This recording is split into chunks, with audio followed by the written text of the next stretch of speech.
Also, I'll send you the link to the Zoom if you'd like to let anyone in. I don't know if Okay. you'd like All anyone to right. be. Sure, yeah.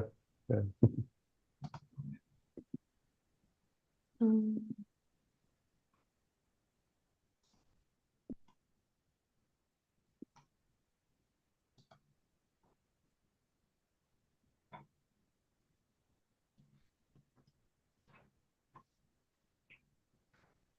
Sure.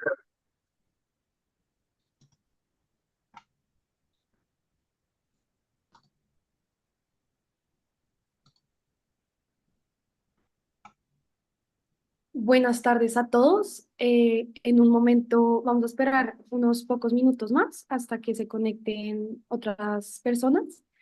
Mientras tanto, les aviso que la charla va a ser en inglés, entonces ahorita pues cambiamos de idioma. Muchas gracias por estar acá y ya en unos minutos y empezamos. Buenas tardes a todos.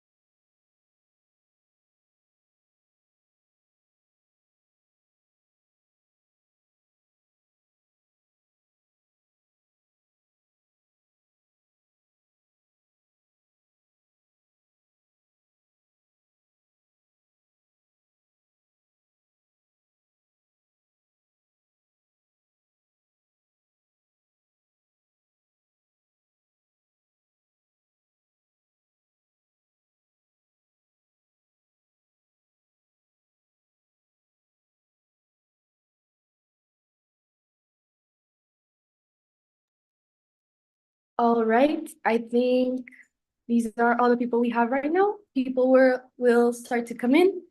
Um, so, okay, we're gonna start. Hello, good evening to everyone. Welcome to our last conference of the semester. In this opportunity, we have an excellent conferencee. Please welcome Jonathan Cycle. He is currently the Executive Vice President and General Counsel of Hallmark Media Family Networks, which is the home of three networks: the Hallmark Channel, Hallmark Movies and Mysteries, and Hallmark Drama, which includes subscription to video on demand streaming services, Hallmark Movies Now, and publishing division of the Hallmark Publishing. John is based in New York, and he reports to President and CEO Mike Perry. He earned a Bachelor's of Art degree with honors from Princeton University, and he graduated cum laude from Harvard Law School. Without further ado, welcome, John. Buenas tardes. Yo puedo hablar en español, but I think everybody would be sad if they had to hear my Spanish. It's such a pleasure to be here by Zoom. I wish I could be with you in person. I'm such a fan of Colombia, as Tatiana and Sergio know. I have spent some time in your beautiful country, although mostly in Cartagena, and hope to be back soon. Uh, I feel so fortunate to be here today. And if anybody needs me to slow down or um, uh, repeat, just let me know. Let's see, I got a note.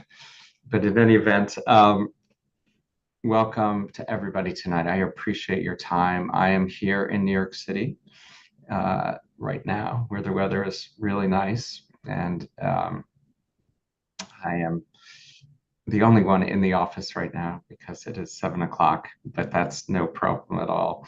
I had the good fortune of meeting Tatiana at the other Columbia University here in New York City, where I have been a guest lecturer at the law school and for international students over the last few years. Um, I was asked to talk about sort of the current media state and M&A from where I sit and what I'm seeing in the business. First, I'll give you a little bit of background on me, and then talk a little bit about the industry right now from the US perspective. Please feel free to ask questions or put questions in the chat. I'm happy to make this interactive. I love interaction and questions that are relevant to you. Thank you for that wonderful introduction, Tatiana. That's pretty much about me, although lots more stories I have, which I hope I can share on my next visit. I grew up in New Jersey, here in the US, went to college in New Jersey at Princeton, spent a year abroad in Singapore, and then came back to get my law degree at Harvard, up in Cambridge. I've been working in the media industry my whole life, for over 20 years. I've worked at Warner Brothers, Discovery. I've worked at Entertainment Television, land of the Kardashians. I've worked at AMC Networks, which is the home of The Walking Dead and Mad Men. A lot of, I hope these cultural references have at least sound familiar to you. My knowledge of Colombia and the industry down there is, I'm curious about it. I don't have a ton of background on it. I will say, though, that I do have quite a bit of international media experience. I've worked at 11 companies in my career, and one of those was a company called Scripps Networks, which is the home of Food Network, HGTV, Travel Channel, into the world of Anthony Bourdain. I lived in London for about 4 years, running our television networks and bringing food, home, lifestyle content around the world. And now I'm in New York, where I've been for about 6-7 years, back near my family, who are still in New Jersey. I started out as a lawyer in a law firm called Skadden Arps in Los Angeles.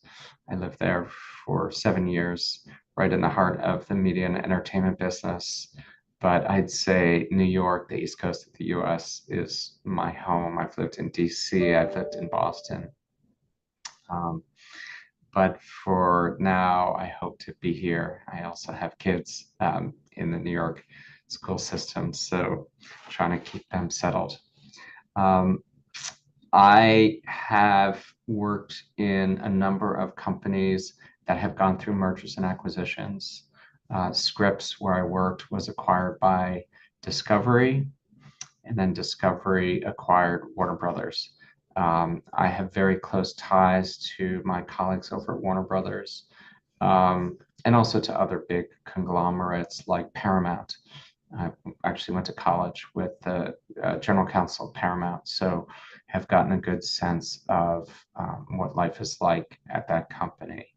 I do now work for Hallmark Media. I don't know if anybody knows it.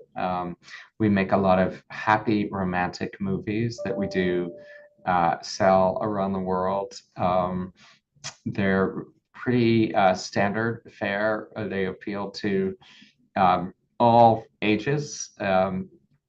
I'd say very comforting romantic movies where people fall in love and go off into the sunset. So generally always a happy ending in the movies that we make. So I'm in the movie business in a different way. We make about 94 movies a year. So I am the general counsel here. I also oversee business affairs, which means that I handle a lot of the business of production here in the US for our movies. So we hire directors and talent and producers and work around the world. We produce our movies everywhere. I think we need to do more in Colombia. We do most of our movies in Canada, and that's because of tax incentives that we get from the Canadian government and provinces. what I'm seeing now is people say, oh, this is a tough time in the media business. I think it's always been a tough time in different ways. But I will say over the last 5, 6 years, the continuing growth of streaming services is changing the media world as we know it. I think nobody contemplated that Netflix, even today, would be such a strong player in the business.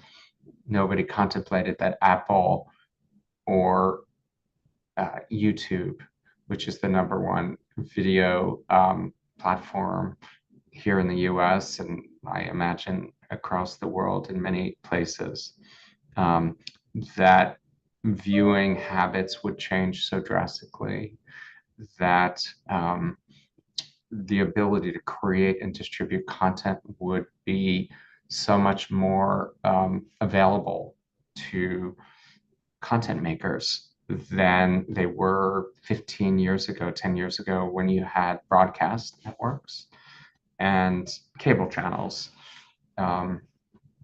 I work in what we call the linear television business, where we have we distribute mainly through our partners, like in the US, everyone from Comcast, DirecTV, Verizon, where we have a linear channel where we program content with commercials. The primary revenue source for us is advertising. In addition, we make money through distribution fees where we're paid by platforms who carry us. International is a growing business for us, selling our movies and content around the world. And we have other forms of revenue. For example, we just announced the launch of 2 cruises in November called our Hallmark Cruises with Norwegian Cruise Lines, where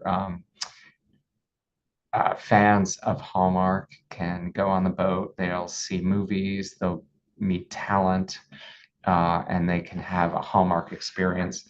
Hallmark, as you may know, was founded as a green card company back in 1910, and that's what it's most famous for. And then over the last 20 years plus, we've been making movies and content. Our company also owns Crayola, the crayon company, if you know Crayola. So we have a variety of businesses, which in our company, it's valuable because we have diversified businesses. We're not just, say, like Warner Brothers in making content. We make cards, we make crayons, we make Christmas ornaments. We're also private, which makes a big difference. I think that being in the public sector, where you have to report every quarter about your finances, has driven some of these companies to make decisions that, are maybe shorter term than longer term, where they have to meet Wall Street's expectations on delivering a certain amount of cash flow or revenue. As a private company, we have a little more leeway to experiment and make good longer-term business decisions.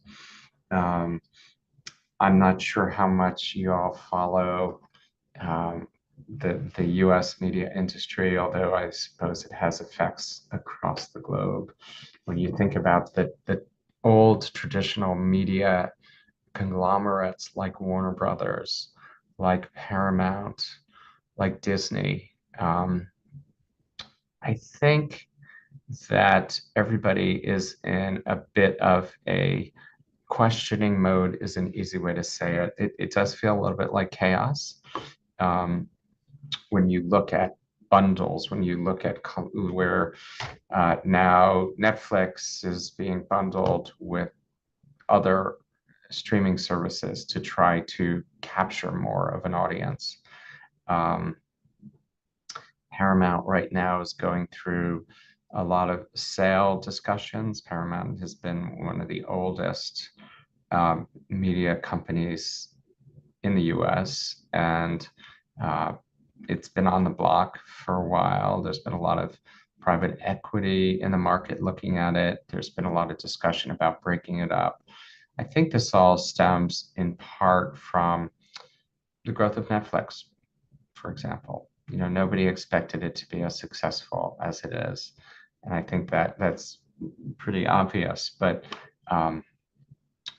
Disney and Warner Brothers and everybody went into the streaming business, pouring billions of dollars into it, but lost a lot of money along the way, because there was this view that you just create a streaming service, people will come. Hasn't happened. And that's why you're seeing consolidation. That's why you're seeing talk of mergers and acquisitions in the media business, both large and small. And Paramount's a great immediate example, because there's been discussion of breaking up parts of Paramount, which has the movie business, which has channels like Nickelodeon and Comedy Central and other cable businesses. You also have streaming services like Pluto, which is a fast service, which is also growing pretty rapidly, meaning ad-supported television right now, where you don't have to subscribe to a service.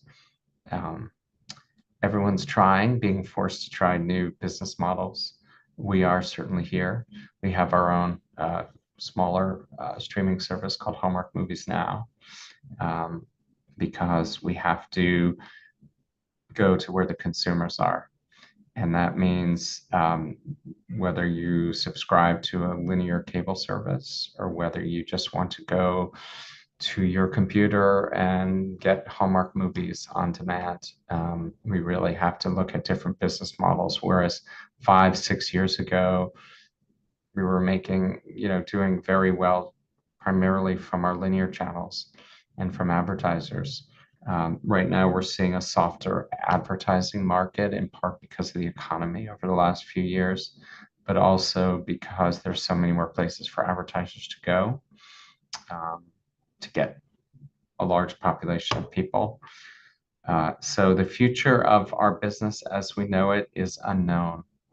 You know, people ask me what my crystal ball says, and nobody knows, but I tend to think a lot of these technology companies like Apple, Amazon, Google may just be the place where the best content comes in 10 years, where they aggregate a lot of the best content and they're able to rely on the other forms of business that they do, whether it's delivering any product in the world that you want, or hardware and iPhones, and coupled with media is where I'm seeing the business going. I won't be surprised if traditional media companies are swallowed up by these technology companies. We saw with MGM, Metro-Goldwyn, which is an old line media business, which is now owned by Amazon. So I think the world is changing, and I just breathe every day to try to keep up with it, to try to adapt to changes. One thing I did not learn when I was in law school, but I'm learning every day, even though I'm getting older by the minute, is that you can't expect what you relied on 5 years ago to be the case now. You have to adapt to new forms of distributing content, of rethinking traditional business models, and that's what we do every day here. And I love working at Hallmark. It's a nice, good brand, and I do think brands matter in the world. It's a little different topic, but I do think having a brand that matters to audiences means that audiences will stick to you wherever you are. And that's important to us as we figure out if traditional television does go away someday, we'll still have the Hallmark brand and still be able to produce content for other platforms. So I think we think about all those prospects, all those consequences every day. So anyway, that's a lot of information to take in, a little bit of wandering. I'd love to hear questions. I'd love to hear questions about M&A that you're seeing. I think that it's been a little slower on the M&A front over the last couple of years, but I think you're going to see a speeding up of that as companies start to falter more and their stock prices go down, which we're seeing every day. Yeah, I Great. don't like to hear myself talk. Yeah. Thank you, John. So if anyone has a question, go ahead. You can raise your hand or you can send it through the chat box. I think for now, what a point of interest before we give the word to Juan Diego is if you could talk a little how M&A used to play a role in this industry, in this business, because you said that now it's a little calmer. So what did it look like before? I think, M&A has always been an important part of this business. It's, when you look at, again, where I was, I started out at a channel called Travel Channel. And you may know it again through Tony Bourdain, who did a show called No Reservations and spent time in Colombia. That channel was acquired by Cox Communications, Travel Channel was then acquired by Scripps, and then it was acquired by Discovery, and then Discovery was acquired Warner Brothers. So I've been through, I was at the same company, but acquired 5 times. And I think that companies used to look at acquisitions as a way to expand, as a way to build businesses, new revenue streams. Now it feels, and this is just my point of view, but it feels a little bit more desperate that M&A is a way to survive. Let's band together, let's group together because we can't. Again, you look at Paramount, the struggles that it has had recently, and it's looking at M&A activity right now, both from, there's been interest from Sony and there's been interest from private equity like Skydance. I think there's a sense that companies can't necessarily make it on their own, which is a big change from where things were 5 years ago. I think the fact that streaming is has taken on a world of its own, that Amazon or Netflix continues to outpace the traditional media companies that have relied on a business model that's worked for many years. Again, you look at sports, for example, which I think is a really interesting place where Warner Brothers was so focused on basketball, and the National Basketball Association here looks like it's doing a deal with some streaming services, with NBC, Comcast. The companies that seem to be doing really well are companies now that are in other businesses that are not just in content creation. And again, I use Comcast as another example. They have cable, they have broadband businesses that help supplement their content development at NBC Universal. I think if you're a pure content company right now, whereas 10, 15 years ago, there was so much interest and demand for content, both in the US and abroad. And I saw it. I was in London from 2012 until the end of 2015. And the interest in worldwide in content was almost insatiable, where you could find customers wherever you go. Now, I think because you can make content on your own, it's a lot easier to make and distribute content. You have these technology companies that are making content, Amazon, Google, that companies are looking at M&A really as a way to survive, as opposed to as a way to create more revenue streams and build for the future. It feels a little more like survival mode now for many of these companies, if that makes sense.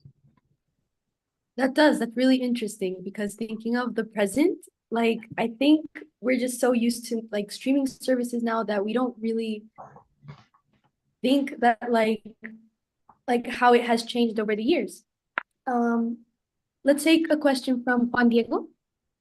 You can turn on your camera to ask your question. Yeah, I love to see people. I'm sorry. Don't be shy. Okay, I will turn, but I'm actually at the university, so I'm a little bit just informal. So no problem. First of all, I would like to thank John for the opportunity, so you can be here in our M&A study group. For us, it's a very important input. And I wish to make you a question about the public sector regarding the entertainment market, more especially if you don't consider that there are several different actors that are getting too big and they are like restricting more competition. For example, I think most about Disney that have acquired Marvel Entertainment, 20th Century Fox, and many other big enterprises that can really like restrict competition from other enterprises that want to go into the public sector.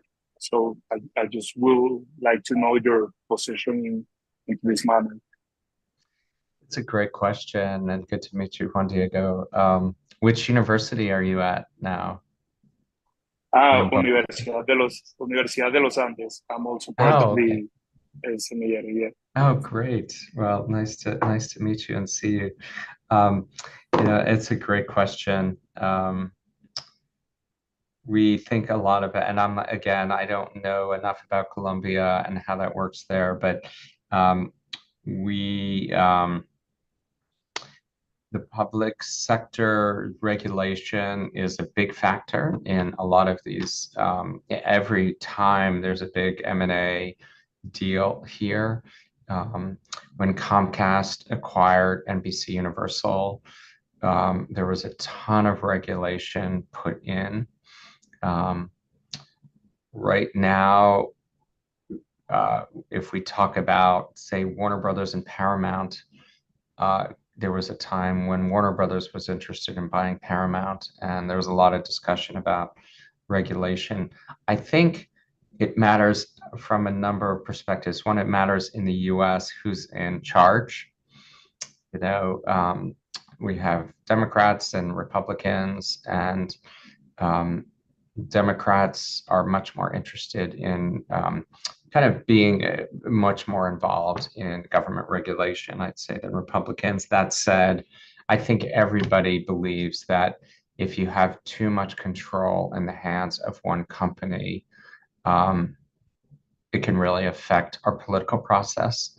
It can affect independent voices, which, despite what's going on in the US and our political system, which is truly the craziest I've ever seen it in my life, and we won't go there tonight, but I think that in the US, for example, we have very conservative media, and we have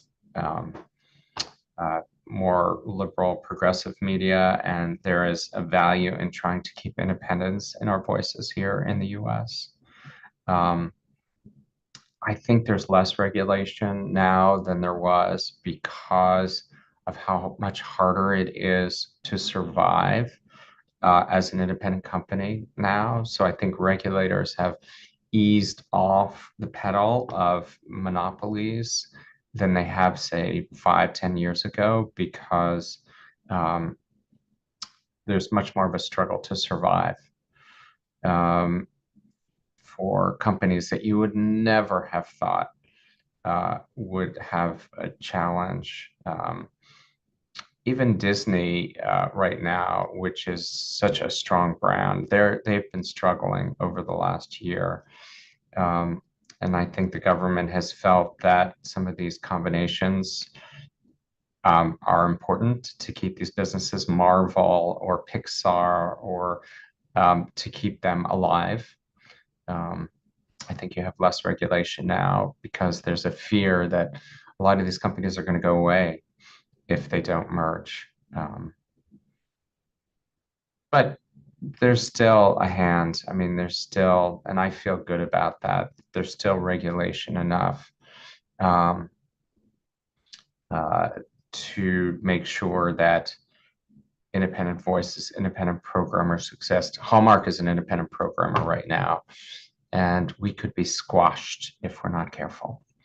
And I think about that every day, that, you know, as bigger and bigger companies come on board, we're going to have a harder time to survive independently. And regulators, I think, do see that more and more. And I'm seeing it much more in the FCC, the Federal Communications Commission, which monitors media regulation in the US. I see. Thank you for that question. I hope I answered some of it, but it'll be interesting to see what happens over the next year. I see a question from Linda. What do you think is going to happen to the oldest companies like Paramount? They have the ability to evolve with the business, or are they going to be acquired by new ones? Great question. I use Paramount a lot because it's been in the news every day these last few weeks. The shareholder, the controlling shareholder, is a woman named Sherry Redstone. Her father founded National Amusements, which acquired Paramount.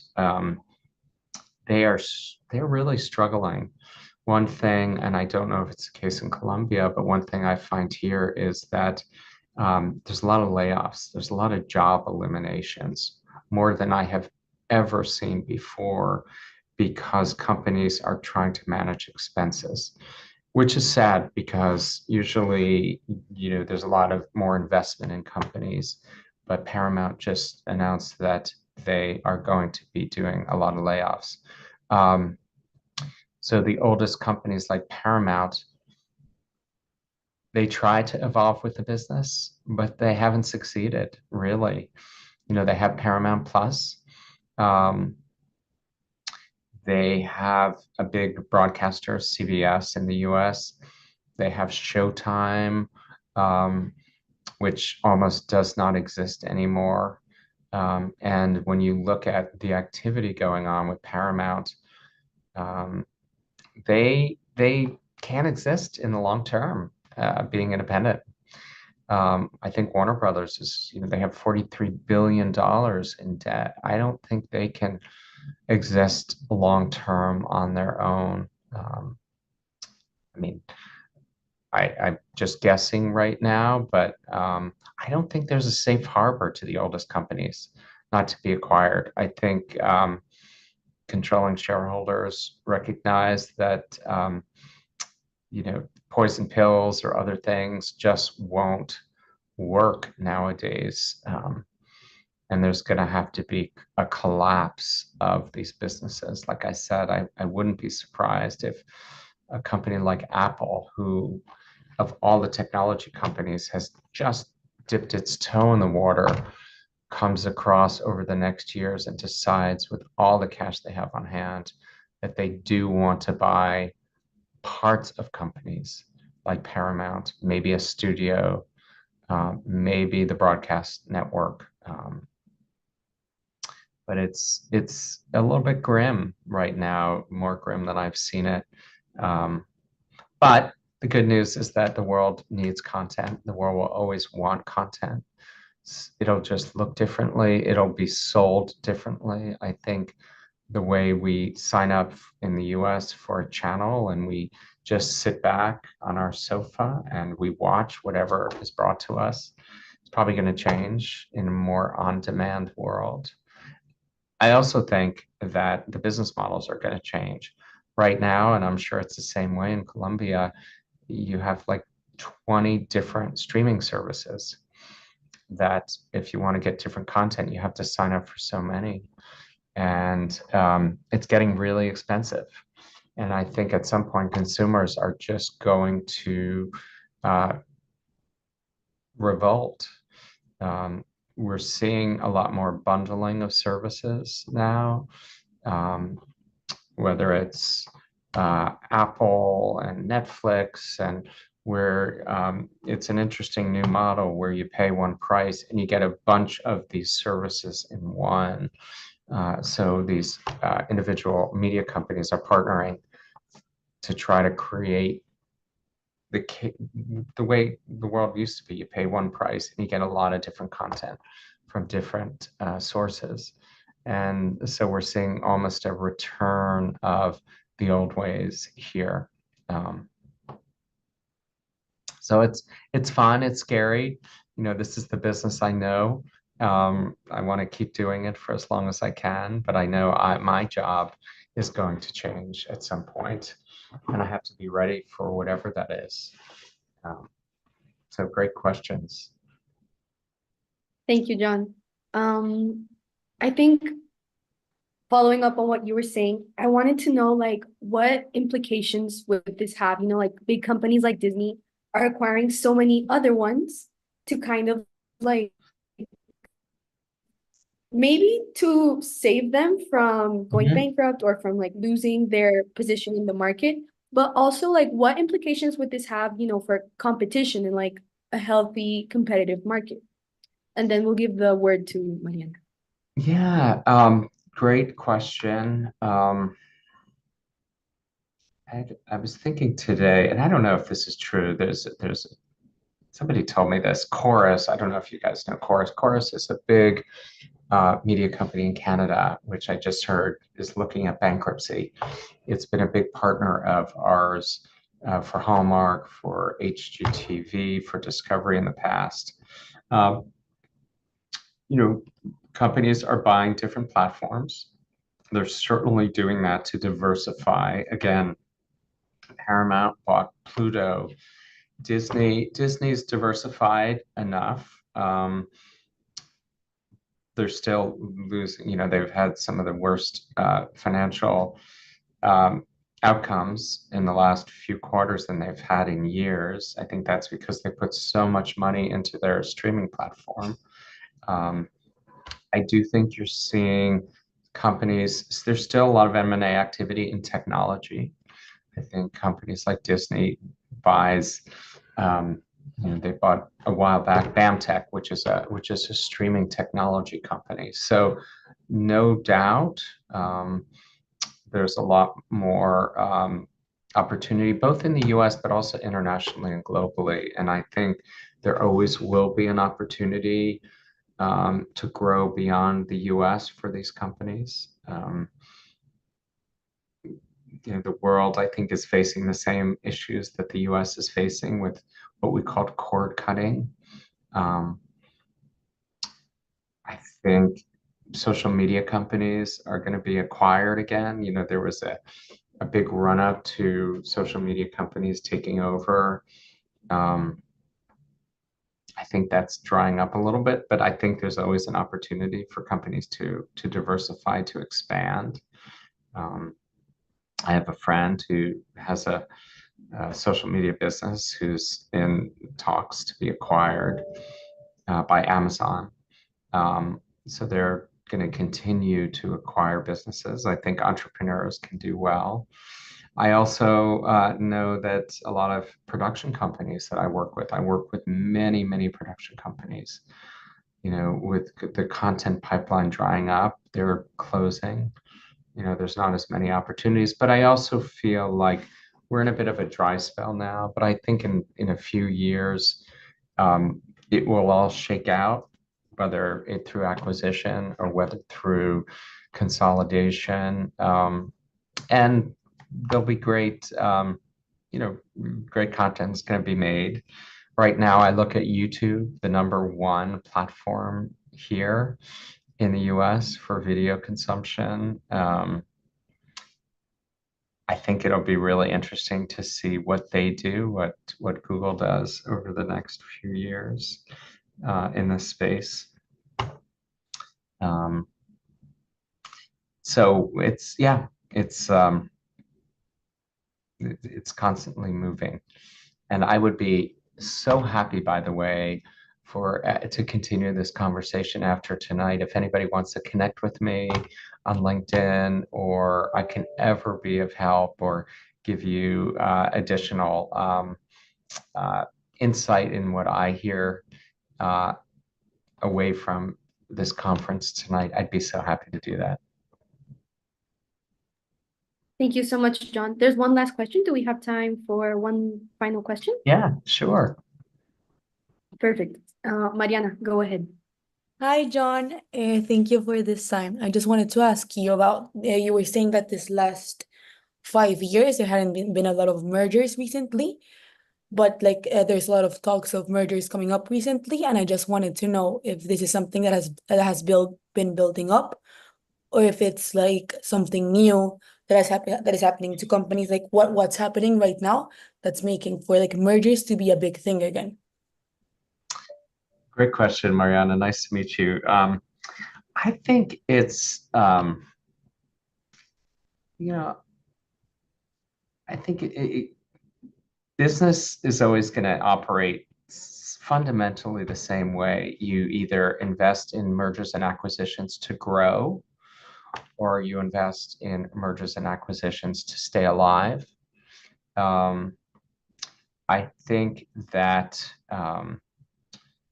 for a few years, and I was at Discovery for a while when they put millions and millions of dollars into streaming.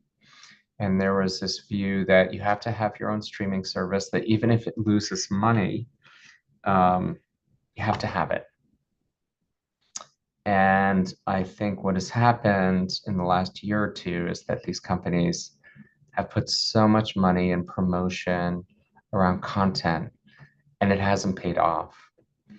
And so, and again, you look at Paramount, you look at Peacock, although I'd say NBC, Comcast is doing, from my perspective, doing better than some of these other companies, in part because they have a more diversified business. I think it's out of desperation. I think it's out of like, how do we survive? Paramount, their stock price keeps going down. How does a company compete? How does a company, I'm using Paramount a lot, but how does a company like Paramount compete when there's Peacock, when there's Netflix, when there's Amazon, when there's Hulu?